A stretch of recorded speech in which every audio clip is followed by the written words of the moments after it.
श्रीहरी भगवान श्रीकृष्णाचा अवतार आणि गोकुळात जाणे. वसुदेवाच्या अजूनही काही पत्नी होत्या. कंसाच्या भयाने त्या मथुरा सोडून दुसऱ्या ठिकाणी निघून गेल्या. वसुदेवाचा मित्र होता नंद. तो गोपांचा राजा होता आणि मथुरेच्या समोर यमुनेच्या दुसऱ्या काठावर गोकुळात राहत होता. वसुदेवाची एक पत्नी रोहिणी जेव्हा गर्भवती झाली तेव्हा ती मथुरेहून नंदाकडे गोकुळात जाऊन राहू लागली. जेव्हा देवकीला 7वे अपत्य होणार होते तेव्हा भगवंताने आपल्या योगमायेला सांगितले, देवकी मातेच्या गर्भात या. या वेळेला संकर्षण आहे, त्याला रोहिणीच्या गर्भात पोहोचवावे. त्यानंतर मी माता देवकीकडे प्रकट होईन आणि तू नंदाची पत्नी यशोदेची कन्या म्हणून प्रकट हो.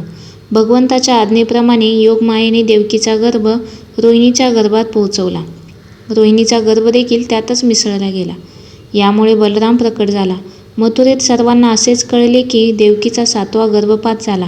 त्यानंतर जेव्हा स्वतः भगवंत देवकी मातेपोटी जन्म घेणार होता तेव्हा देवकी मातेच्या चेहऱ्यावर अद्भुत तेज पसरले. कोणी तिच्याकडे पाहू देखील शकत नसे. 8व्या गर्भधारणेची बातमी ऐकून कंसाने कारागृह बंद केले आणि बरेचसे पैलवान पारेखरी तेथे नेमले. भाद्रपद महिन्यात कृष्ण पक्षात अष्टमीच्या मध्यरात्री कंसाच्या कारागृहात वसुदेव देवकीसमोर भगवंत प्रकट झाला. भगवंताच्या शरीराचा रंग निळ्या कमळाप्रमाणे सुंदर नीलश्याम होता. त्याने विजेप्रमाणे चमकणारा पितांबर नेसला होता. त्याला 4 हात होते आणि त्यात शंख, चक्र, गदा तसेच पद्म होते. भगवंताने रत्नजडित मुकुट, कुंडले, कंकण, बाजूबंद इत्यादी बाहुबोल आभूषणे घातली होती आणि त्याच्या शरीरातून इतका प्रकाश येत होता की संपूर्ण कारागृह प्रकाशित झाले होते. वसुदेव त्याचप्रमाणे देवकीने भगवंताची स्तुती केली. माता देवकीने भगवंताला प्रार्थना केली, आपण आपले हे चतुर्भुज रूप लपवावे. आपल्या अवताराची बातमी ऐकून कंस ताबडतोब धावत येथे येईल. कंसाची मला खूप भीती वाटते. भगवंताने आपले चतुर्भुज रूप लपवले आणि तो लहानसे मूल बनला. भगवंताने वसुदेवाला सांगितले होते की तू मला गोकुळात पोहोचवावे आणि तेथून यशोदेच्या कन्याला घेऊन जावे. भगवंताची आज्ञा ऐकून वसुदेवाने त्याला एका सुपात ठेवले. भगवंताच्या इच्छेमुळे वसुदेवाच्या हाताच्या हातकड्या त्याचप्रमाणे पायाच्या बेड्या आपोआप उघडल्या. सर्व दरवाजे देखील आपोआप उघडले गेले आणि सर्व पहारेकऱ्यांना गाढ झोप लागली. त्यावेळी विजा चमकत होत्या, जोरात पाऊस पडत होता. वसुदेव जेव्हा कारागृहातून निघाला तेव्हा शेषनाग चुपचाप त्यांच्या मागून गेला आणि आपले सहस्त्र फणे उभारून भगवान श्रीकृष्ण तसेच वसुदेवाच्या वर छत्र धरून पावसापासून त्यांना वाचवू लागला. यमुनेला पूर आला होता, पण वसुदेवासाठी ती इतकी आटली की तिच्यात गुडघ्यापेक्षाही कमी पाणी राहिले. वसुदेव जेव्हा गोकुळात पोहोचला तेव्हा भगवंताच्या मायेने तेथे देखील लोक गाढ झोपेत होते. त्याच वेळी यशोदेला देखील मुलगी झाली होती, परंतु यशोदा देखील भगवंताच्या इच्छेप्रमाणे निद्रेत होती. तिला हे देखील माहिती नव्हते की तिला मुलगी झाली आहे की मुलगा. वसुदेव सरळ नंदाच्या घरात गेला.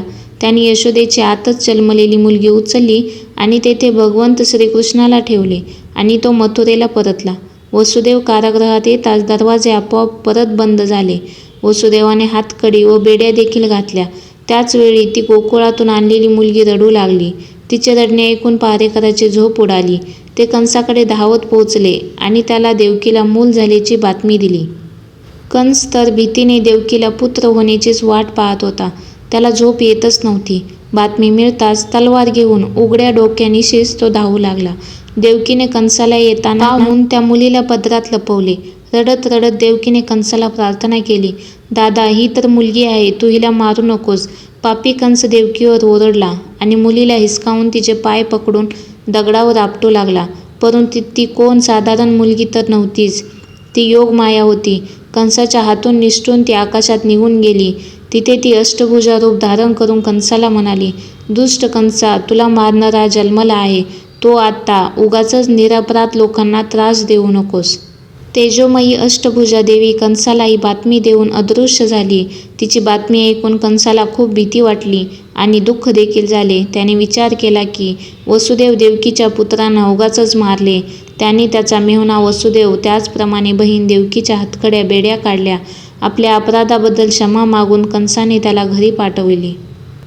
कारागृहातून परतल्यावर सकाळ होताच कंसाने आपल्या राक्षस मंत्र्यांना बोलवून अष्टभुजा देवीची बातमी ऐकवली.